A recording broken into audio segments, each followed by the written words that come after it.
Hello everyone.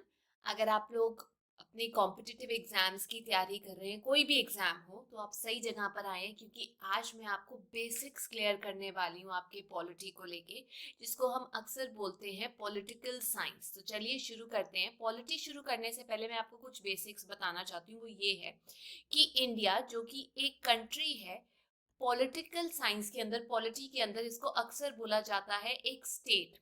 S capital होता है। अब इंडिया के अंदर कितनी स्टेट्स है और यूनियन टेरिटरीज हैं? देखिए, अगर 2023 की बात की जाए तो इंडिया के अंदर 28 स्टेट्स हैं।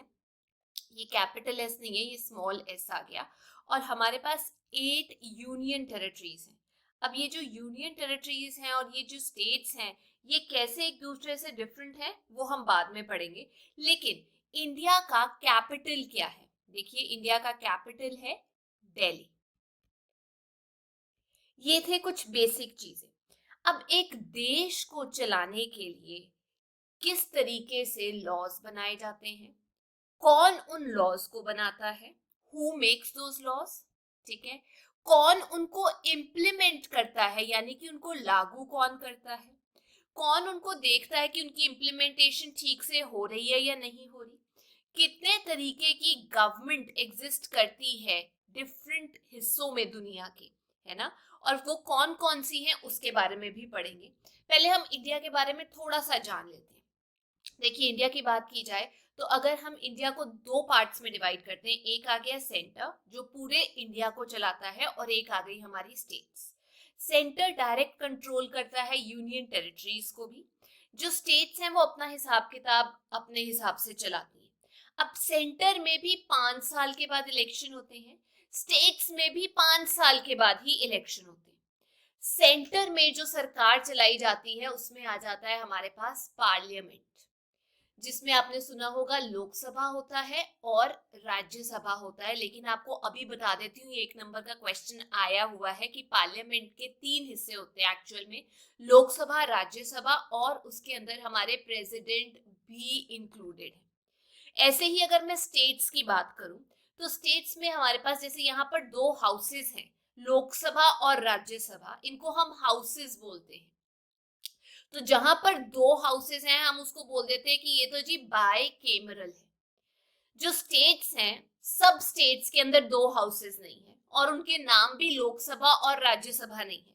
स्टेट्स के अंदर जो हाउसेस हैं उनको हम बोलते हैं लेजिस्लेटिव असेंबली, और दूसरा हाउस हो गया लेजिस्लेटिव काउंसिल। असेंबली बिल्कुल वैसे है जैसे लोकसभा, और काउंसिल बिल्कुल वैसी ही है जैसे सेंटर पे हमारे पास राज्यसभा। अब जो स्टेट्स हैं उनके पास, सबके पास बाइकेमरल सिस्टम नहीं है, यानी कि दो घर नहीं है, लेजिस्लेटिव असेंबली और लेजिस्लेटिव काउंसिल नहीं है। सिर्फ कुछ स्टेट्स हैं जिनके पास दो घर हैं जो बाइकेमरल हैं, बाकी स्टेट्स जो है उनके पास लेजिस्लेटिव असेंबली ही होती है।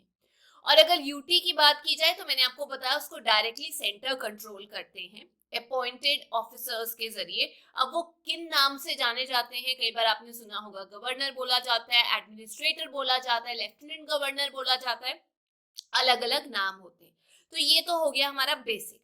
अब स्टेट के नीचे भी एक पंचायती राज सिस्टम आता है, ठीक है। अब ये पंचायती राज जो है ये ग्रास रूट लेवल पे काम करता है, जो विलेजेस के अंदर सरकार चलाने में मदद करता है।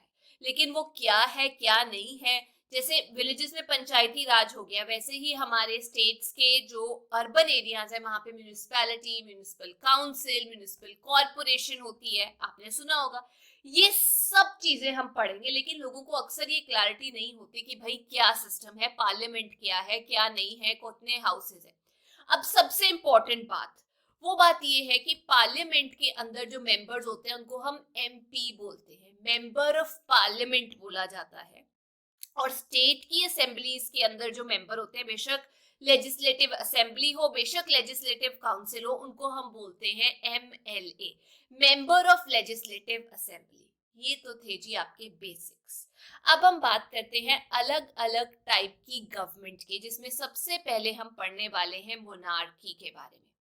ये अक्सर आपने पढ़ा होगा, ये एक तरीके का सिस्टम है गवर्नमेंट का, जिसमें एक सिंगल इंडिविजुअल, एक ही इंसान होता है जिसको हम बोलते हैं, अक्सर उसको बोला जाता है मोनार्क या उसको बोला जाता है किंग।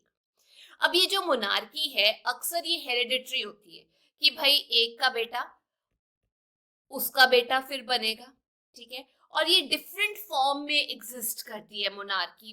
कई बार ऐसा होता है कि किंग है लेकिन कंट्री के अंदर पार्लियामेंट्री सिस्टम है, जैसे कि इंग्लैंड के अंदर, लेकिन कुछ के अंदर सिर्फ मोनार्की ही रूल करती है। तो चलिए, मोनार्की तो पता चल गया कि एक सिंगल इंडिविजुअल है जिसको हम मोनार्क बोलते हैं, किंग हो सकता है, क्वीन हो सकती है, और वो जो है हेरिडिटरी भी हो सकता है, मतलब बेटा आगे जाकर रूल कर रहा है।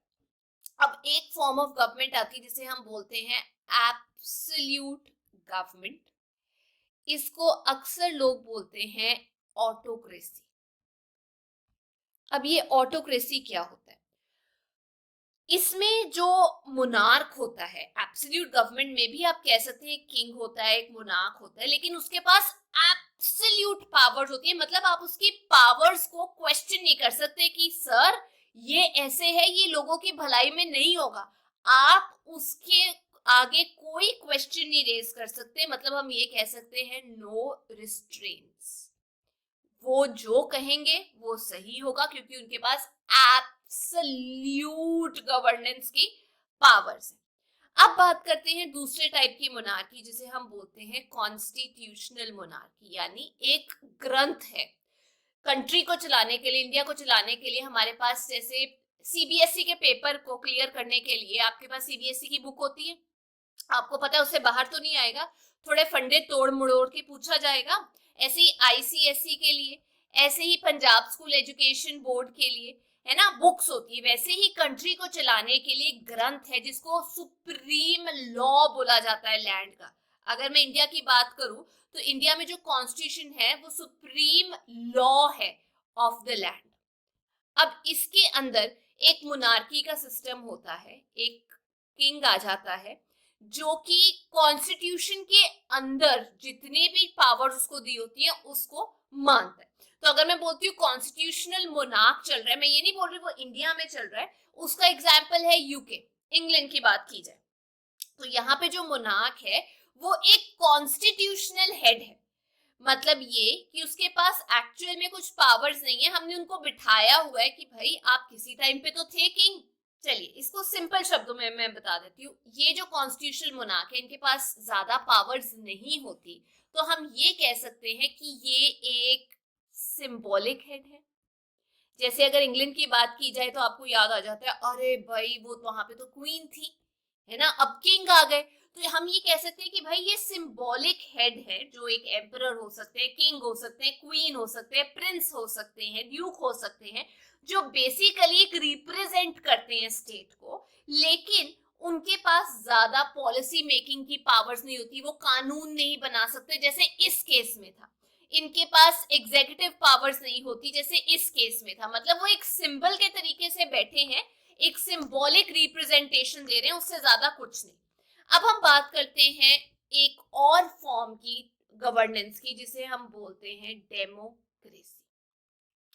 अब ये जो डेमोक्रेसी है और जो रिपब्लिकन फॉर्म है, ठीक है, इसमें अलग अलग डिफरेंस है। मोटा मोटा डिफरेंस बता देती हूँ। इंडिया में डेमोक्रेसी भी है, रिपब्लिकन फॉर्म भी है। अब डेमोक्रेसी का मतलब ये है कि लोगों के हाथ में पावर है कि वो अपनी सरकार को चुन सकते हैं। अपनी कंट्री के अंदर उनको इतनी फ्रीडम है कि किस तरीके की ये गवर्नमेंट होगी, उसका क्या स्ट्रक्चर होगा, उसकी क्या फॉर्म होगी, ये लोग चुनेंगे, ये गवर्नमेंट नहीं चुनेगी। मतलब ये जो गवर्नमेंट बन रही है ये इन लोगों के द्वारा बनाई जा रही है।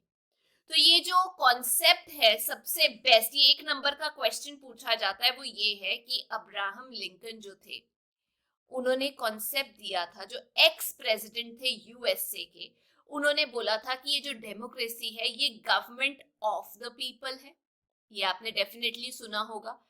बाय द पीपल है ये वाली form of government, and for the people होती है, लोगों के लिए होती है ये गवर्नमेंट।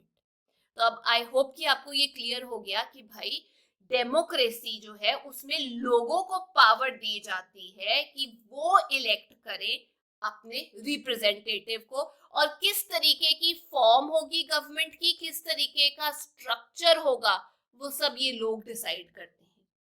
ये जो अब्राहम लिंकन थे, क्वेश्चन पूछा गया है एक बार पेपर में, ये 16th प्रेसिडेंट रहे हैं यूएसए के, ये सबसे इंपॉर्टेंट क्वेश्चन है, और ये डेफिनेशन जो है ये आपको एनसीईआरटी में बड़ी आसानी से मिल जाएगी। अब आप पूछ रहे होंगे फिर रिपब्लिकन क्या होता है? डेमोक्रेसी तो आपने बता दी, इलेक्शंस हो रहे हैं जहां पे गवर्नमेंट जो है वो लोगों द्वारा चुनी जा रही है, फिर ये रिपब्लिकन कॉन्सेप्ट क्या है? देखिए, रिपब्लिकन कॉन्सेप्ट के अंदर ये होता है कि जो हेड है स्टेट का हेड समझ रहे हो, कंट्री का हेड, यहाँ पे स्टेट का मतलब हमें पता लग गया, कंट्री का जो हेड है वो इलेक्ट किया जा रहा है। कहने का मतलब वो हेरिडिटरी मोनार्क नहीं है, वो कोई रूलर नहीं है, वो जो है वो इलेक्ट किया जा रहा है लोगों के द्वारा, या लोगों के द्वारा चुने हुए जो एमएलए या एमपीज है। जैसे इंडिया की बात की जाए, इंडिया एक रिपब्लिकन स्टेट है, इंडिया का जो हेड है वो कौन है? हमारे प्रेसिडेंट है। लेकिन प्लीज याद रखना, प्रेसिडेंट को लोग नहीं चुनते, लोगों के द्वारा जो एमएलए या एमपीज चुने जाते हैं वो आगे जाके चुनाव करते हैं कि प्रेसिडेंट कौन होगा। इतना फर्क पता लग गया रिपब्लिकन और डेमोक्रेसी के अंदर की क्या फर्क है। अब मैं आपको बता देती हूं कि डेमोक्रेसी जो हम कह रहे हैं एक फॉर्म ऑफ गवर्नमेंट है, जिसकी डेफिनेशन किसने दी आप मुझे कमेंट सेक्शन में जरूर बताना, और वो कौन से नंबर के प्रेसिडेंट है। उसमें सबसे पहला ये रूल होता है यूनिवर्सल एडल्ट फ्रेंचाइज। कहने का मतलब सब लोगों को राइट होता है जो एक मिनिमम एज क्रॉस कर जाते हैं कि भाई वो जाकर वोट दे सकते हैं बिना किसी भेदभाव के, on the basis of gender, sex, caste, race, कोई भेदभाव नहीं होगा। आप जाकर वोट देकर आइए अगर आप पेयर मिनिमम एज के हो चुके हैं जो कंट्री ने सिलेक्ट किए, जैसे इंडिया में 18। दूसरी चीज, डेमोक्रेसी का सबसे इंपॉर्टेंट फंडा ये होता है कि आपके पास फ्रीडम होती है टू इलेक्ट। आपके पास ऑप्शंस होती है, अच्छा ये बी, ये पार्टी का, ये पार्टी का, ये पार्टी का बंदा है, आपके पास फ्रीडम है, आप किसी को भी जाकर वोट डाल दो, आपको कोई रोकेगा नहीं। तीसरा सबसे इंपॉर्टेंट, आपने किसी को वोट नहीं डालना, आप खुद जाके इलेक्शंस के अंदर कंटेस्ट कर सकते हैं, आप खुद खड़े हो सकते हैं भाई इलेक्शंस के अंदर। मतलब अगर आपको ये बंदा पसंद नहीं है, आप खुद चले जाओ ना, बोलो मेरे पास ये डिटेल्स है जो आप लोगों को चाहिए, वो हम पढ़ेंगे क्या क्या है, आप कंटेस्ट कर सकते हैं इलेक्शन। क्योंकि ये पूछा जाता है भाई ये डेमोक्रेसी के कौन से एट्रीब्यूट्स हैं। फोर्थ पॉइंट, आपके पास फ्रीडम है कि आप फॉर्म कर सकते हैं एक पॉलिटिकल पार्टी। आपको ये लग रहा है कि भाई मैंने अकेले खड़े होकर इलेक्शंस नहीं लड़ने, मैंने एक संगठन बनाना है और फिर उसको नाम देकर मैंने इलेक्शंस लड़ने हैं, तो आप पॉलिटिकल पार्टी भी फॉर्म कर सकते हैं। अब इसमें क्वेश्चन जो अक्सर लोगों को नहीं आता है, जो पेपर में पूछा जाता है, वो ये है कि इंडिया में आज की डेट में कितनी नेशनल लेवल पे पार्टीज हैं। नेशनल लेवल पे इंडिया के पास जो पार्टीज है वो आज की डेट में 8 है नंबर के अंदर। अब ये नेशनल पार्टीज जो है ये 8 कौन कौन सी हैं, मैं इजीली आपको नाम उनके बता देती हूँ। एक तो है हमारे पास बीजेपी, भारतीय जनता पार्टी, दूसरी है आईएनसी, इंडियन नेशनल कांग्रेस, तीसरी कम्युनिस्ट पार्टी ऑफ इंडिया, वो है मार्क्सिस्ट ब्रैकेट में, एक है simple CPI, communist party of India, पांचवी बहुजन समाज पार्टी, छठवीं नेशनलिस्ट कांग्रेस पार्टी, सातवीं ऑल इंडिया तृणमूल कांग्रेस, और जो लेटेस्ट बनी थी हमारे पास जिसने नंबर 8 बनाया है वो है हमारे पास नेशनल पीपल्स पार्टी। अब ये तो हो गया हमारी पार्टीज कितनी है नेशनल। अब हम बात करते हैं अगला क्राइटेरिया क्या है एक डेमोक्रेटिक स्टेट कहलाने का। जैसे हमने बोला था कि आप पॉलिटिकल पार्टी फॉर्म कर सकते हैं, उसके अलावा एक और क्राइटेरिया है कि जो सारे के सारे सिटीजन्स हैं they are all equal before the law. कहने का मतलब ये कि कोई भी भेदभाव नहीं है, सबको प्रोटेक्शन दी जाएगी। कोई भी मतलब ऐसे नहीं किया जाएगा कि अरे इसको स्पेशल प्रिविलेज दिया जाएगा, इसको बेचारे को इग्नोर कर दिया जाएगा, नहीं, सबको इक्वल ट्रीट किया जाएगा कानून की नजरों में। अगला पॉइंट और सबसे इंपॉर्टेंट की जो डेमोक्रेसी है, क्योंकि वो लोगों द्वारा चुनी गई गवर्नमेंट है, इसीलिए उसकी खास बात ये होती है कि वो रिस्पॉन्सिबल है, उसे पता है अगर काम नहीं करेंगे तो निकल जाएंगे या निकाले जाएंगे। और वो रिस्पॉन्सिव है, यानी अगर आप बगावत करते हो, प्रोटेस्ट करते हो, अपना पॉइंट ऑफ व्यू रखते हो, तो वो उस पर रिएक्ट करती है। ये पॉइंट्स हो गए हमने डेमोक्रेसी के पढ़े। अब हम बात करते हैं एक और टाइप की गवर्नमेंट है जिसे हम बोलते हैं ऑटोक्रेसी। ये जो ऑटोक्रेसी है, इसमें जो पावर होती है वो एक सेंट्रलाइज्ड कुछ प्रिविलेज लोगों के पास भी हो सकती है और एक अकेले इंसान के पास भी हो सकती है, जिसके ऊपर मिनिमल नंबर ऑफ रिस्ट्रेंट्स है। मतलब आप उसको रोक नहीं सकते कि भाई ये क्यों बोला, जैसे हमने मोनार्की में पढ़ा था। और इसके अंदर जो रूल किया जाता है, वो जो इंसान रूल कर रहा होता है वो एब्सोल्यूट पावर कहीं ना कहीं रखता ही रखता है। अब ये हो सकता है कि ऑटोक्रेसी के अंदर कुछ एलीट लोग कंट्रोल कर रहे हो, एक इंडिविजुअल की जगह जो प्रिविलेज लोग हैं वो बोले कि हम ही कानून बनाएंगे। लेकिन ये है ना कि मोनार्की नहीं है, हेरिडिटरी रूल नहीं है। एक सबसे इंपॉर्टेंट चीज जो मैंने आपको बतानी है वो ये है कि ये क्वेश्चन पूछा जाता है कि थियोक्रेसी किस तरीके की गवर्नमेंट होती है। ये गवर्नमेंट ऐसी होती है जिसको प्रीस्ट चलाते हैं, भगवान के नाम पे चलाई जाती है, और जो डिवाइन पावर है या रिलीजन के जो सिद्धांत हैं उनके ऊपर आधारित स्टेट को जब चलाया जाता है उसको हम बोलते हैं थियोक्रेसी। अब इसी के अंदर एक और पावर है जिसे हम बोलते हैं रिच लोगों की, जिसे हम बोलते हैं प्लूटोक्रेसी। ये नया टर्म आया है जिसमें जो अमीर लोग हैं या जो वेल्थ ओन करते हैं, पावर है जिनके पास, वेल्दी क्लास है, वो एक्चुअली बिहाइंड द सीन काम कर रहे होते हैं और वो सरकार चला रहे होते हैं। बहुत सारे एग्जाम्पल्स हमने देखे हैं जिसमें रिच लोग, पावरफुल लोग जो हैं वो सरकार चला रहे हैं पैसा दे के अपना, और बिहाइंड द सीन काम कर रहे हैं जनरली। ठीक है, सामने नहीं आते, पीछे से हो रहा होता है। अब एक और तरीके की गवर्नमेंट होती है जिसे हम बोलते हैं, आपने आसानी से ये नाम भी सुना होगा, डिक्टेटरशिप। अब ये डिक्टेटरशिप में क्या होता है, इसमें एक इंसान या कुछ लोगों के पास पावर होती है, वो जनरली उन्होंने बाय फोर्स एक्वायर की होती है, जैसे हिटलर थे, या लोगों को ऑप्रेस करके ऑप्रेसिव सिस्टम के जरिए उन्होंने एक्वायर की होती है, या हो सकता है इनहेरिटेंस में भी उनको मिली हो। अगर डिक्टेटर का बेटा जी रहा होता तो हो सकता है वो भी डिक्टेटर में बदल जाता, या हिटलर का बेटा जी रहा होता है, आई एम सॉरी, तो हो सकता है वो भी डिक्टेटर बन जाता। तो जब हम डिक्टेटरशिप की बात कर रहे हैं उसमें एब्सोल्यूट पावर होती है एक बंदे के पास या कुछ लोगों के पास, और ये जो रूल होता है ये इनहेरिटेंस से भी आ सकता है, बाय फोर्स भी आ सकता है, या ऑपरेशन करके लोगों को दबाकर भी उन्होंने अचीव किया जा सकता है। अब एक और होती है जिसे हम बोलते हैं एनार्की। अब देखो, एनार्की, एनार्की याद रखना, ऐसी स्टेट जिसमें लॉ के नामो निशान नहीं है, मतलब टोटल डिसऑर्डर है, गवर्नमेंट मशीनरी फेल हो चुकी है, और जो लॉलेसनेस की स्टेट है, मतलब कानून माना ही नहीं जा रहा, जैसे हम बोलते हैं ना पंजाबी में चिक्की च टंगिया होया, चिक्की ते टंगिया होया, वो हिसाब है, उसे हम बोलते हैं एनार्की। अब आप पूछ रहे होंगे फिर तो फासिज्म भी होता है, उसको क्या बोलते हैं?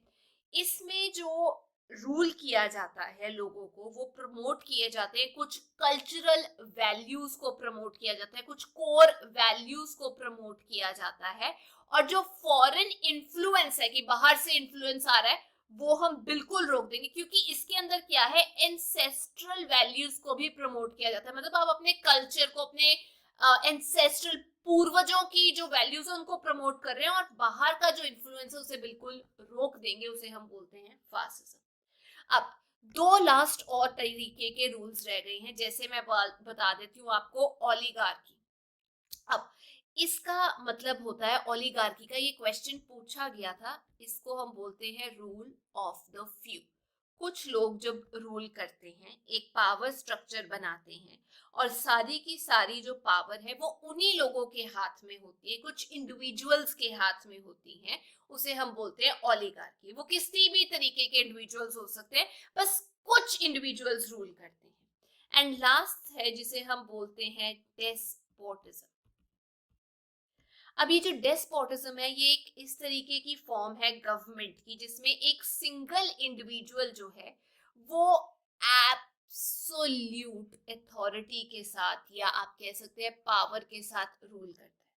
जनरली ये जो वर्ड है ये एक नेगेटिव इमोशन या सेंस में रूल किया जाता है, जिसमें जो रूलर है वो अपनी पावर को एब्यूज कर रहा है, वो उसे सही तरीके से यूज नहीं कर रहा, वो एब्यूज करके, उसका गलत इस्तेमाल करके लोगों को सप्रेस करने की कोशिश कर रहा है, वो होता है डेस्पोटिज्म। अब याद आया म्यांमार न्यूज में है तो जनता क्या होता है, ये आपने न्यूज में सुना होगा। इसमें कुछ ग्रुप, या आप कह सकते हैं एक कोएलिशन, मतलब गठन बन जाता है जो स्टेट को कंट्रोल में ले लेता है। वो कंट्रोल में कैसे लेता है? सरकार को ओवरथ्रो करके, सरकार को बाहर निकाल के जबरदस्त तरीके से, तो वो कंट्रोल में ले लेते हैं, अपने कंट्रोल में स्टेट को ले लेते हैं। जनरली ये मिलिट्री ग्रुप के द्वारा अगर होता है तो उसे हम जनता का रूल बोलते हैं, आपने अक्सर सुना भी होगा इस बारे में।